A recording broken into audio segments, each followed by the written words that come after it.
welcome back. Today we are going to discuss the challenges of dealing with older students. As I strongly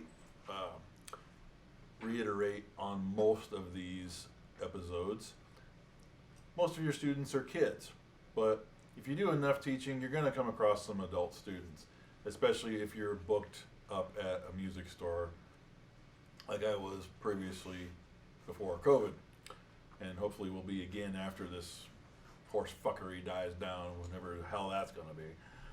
But either way, let's dive right into it. So when you get older students, let's say 40s and up, they're just a different mindset, obviously.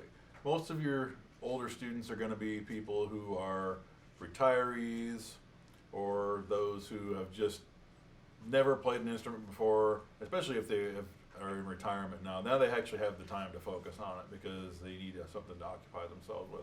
So they can be some of the most rewarding students you have, because even though the kids will always be appreciative and your younger adults and all that, they tend to be even more so because it's something that they value more because they have more time to put into it.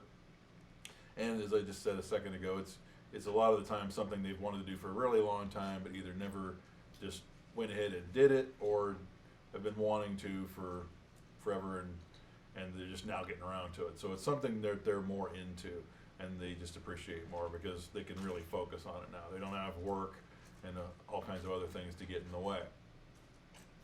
But the challenges are just different. So, and they can be good challenges. Anything that challenges you at something you're already good at is great, because all of us get really good at something and then we reach a certain plateau. I mean, as guitarists and musicians, we all get to a certain level of proficiency, and then it feels like forever until we see another leap in playing ability, because once you get to a certain level, it's hard to see that because you're already really proficient. So it's a good thing to be able to challenge yourself. And it's not a bad thing at all, because it just gives you another set of tools to be able to teach more students and interact with more people on another level that you may not be used to. And so it might be a little bit hard at first, but just like any new skill that you acquire. And I'm an amazing teacher, and my students will tell you the same thing.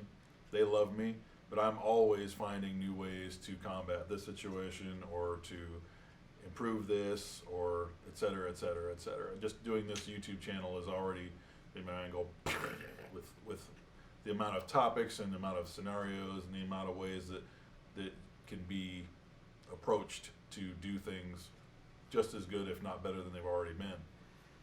So the main thing you have to keep in mind when you're dealing with older students is they tend to be hard of hearing. Not always, but it's pretty common. They might have poor eyesight, shaky hands, arthritis, things like that.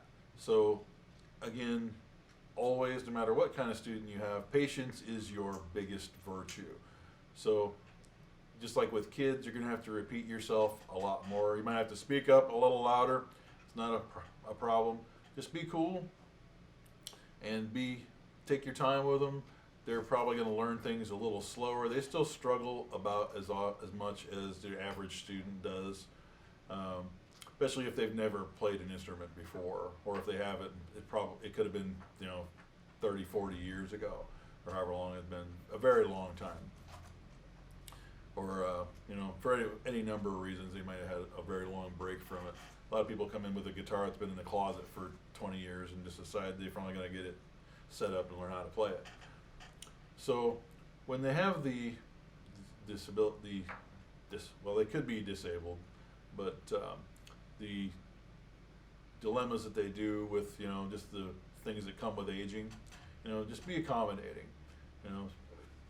I had one student who was a retired body man slash somewhat of an outlaw biker, who had been in so many accidents through wrecking his bike and just the general, things that bikers do.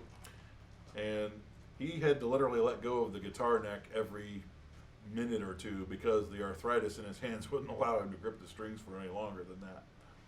And quite honestly, that guy was one of the most entertaining students I ever had. I won't go into detail about any of the stories he told me. Nothing like X-rated or super taboo, but that guy was a lot of fun. But he was really appreciative, and that was just something I had to get used to. He was only with me for about a month, but that was something I hadn't combated before. Was somebody who literally had enough pain in their hand where they couldn't play for more than a minute or two at a time. But everything I gave him, he was learning like Desperado by the Eagles and songs of that nature, and it was just like a stress relief thing for him. So it was, and from the stories he told me, it sounded like he could use a lot of stress relief. You know, he was a lot of fun, and he was appreciative, and I just had to be more patient with him than normal because, you know, I couldn't get on him about keeping his fingers on the strings. And like kids, most of the time, they'll play something, and as soon as they play the chord, even though they know they have another chord to go to, they'll take their hand off the guitar immediately. They do that all the time. So that's irritating, but it does happen. But this was a guy who literally couldn't do it because it made his hands throb. So that's one particular instance. And then I had another lady who was, you know, 60-something, retirement age, who had trouble with a ukulele, you know, an instrument that's literally this big, and there's 4 strings on it, and her fingers were so small that she had trouble fretting the chords. Things of that nature. So again, I just had to be ultra patient and just, you know, have a rapport with them, joke with them a little bit, you know. It's like I would play something and she would call me a show-off. And so I just had to be like, well, you know, I've been doing this a long time. But, you know, and be encouraging, like with any other student. They're probably going to be a little slower on the draw. But, again, they're also appreciate it more, and they tend to enjoy it more because they actually pay attention better because they're adults, for one thing. So there's a lot of variables that go with that, but it's also to where it's something that you tend to appreciate a little bit more because just the fact to take it more seriously makes it easier for you because, you know, it's a little more rewarding than somebody who doesn't pay attention the entire time and you have to constantly be on your toes about it. You can be a lot more relaxed in that particular teaching environment. And it's actually a pretty cool part of that side of the teaching experience. They can be some of the most fun and most rewarding students you've got.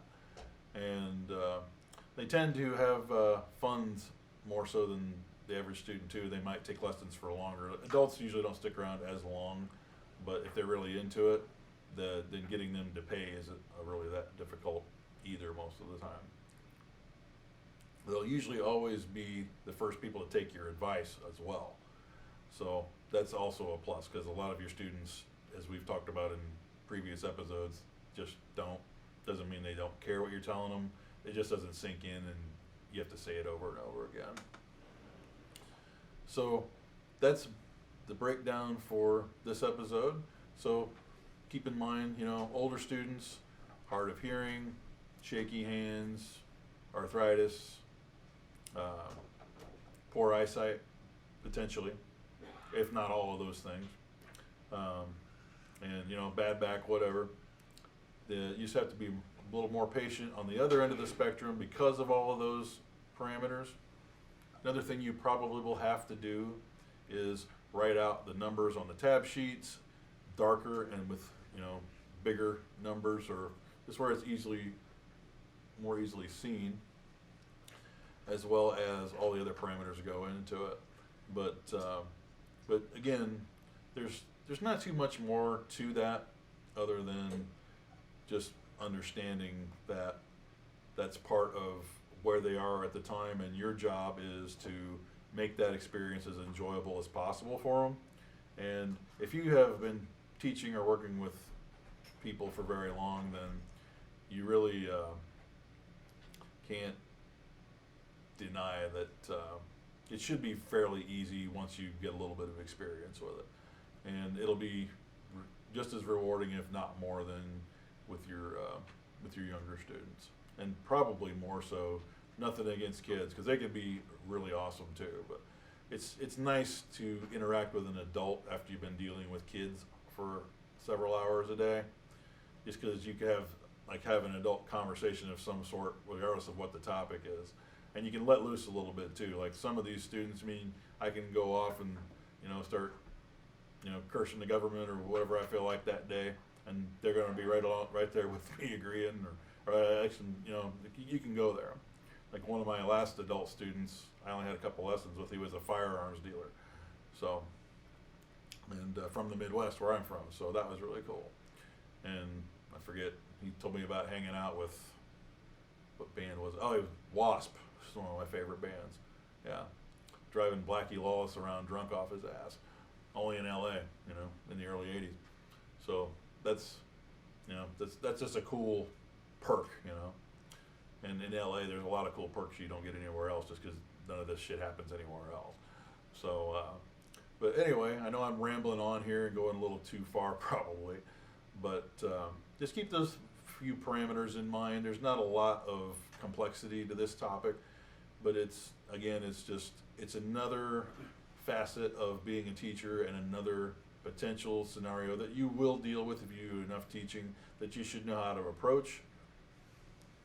And again, as always, we're always looking for new ways to teach and implement and be better teachers, as well as make our students better people, as well as musicians.